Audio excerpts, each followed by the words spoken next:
lalo-lalo na para sa prastasyon. Kaya napansin po ninyo yung ating mga social media accounts, yung mga platforms natin. Sana tayong lahat, alam niyo ba yung Facebook account ng Quiapo Church?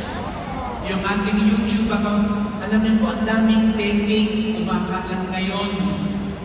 Ang ilalagay Quiapo Church Light Mass, pero sa totoo lang, hindi sa Quiapo, sa Batangas pa, sa Quezon City, sa iba-ibang lugar.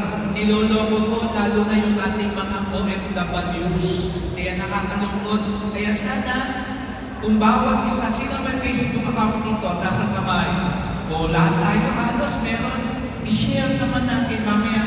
Hanapin ko yung mga Facebook account, i-share natin yung, lalo na yung YouTube at Facebook ng Quiapo Church. Baka pati kayo, alam niyo, nung nagdadalaw na sa Reno ako sa Nueva Ecija, sa Pampanga, sabi sa akin, Father, talaga bang Quiapo ka? Hindi pa kita napapanood. Sabi ko, kasi nga, iba yung napapanood nila. At kahit kasi Father Douglas, nagre-reklamo kasi pati siya nagagamit yung mga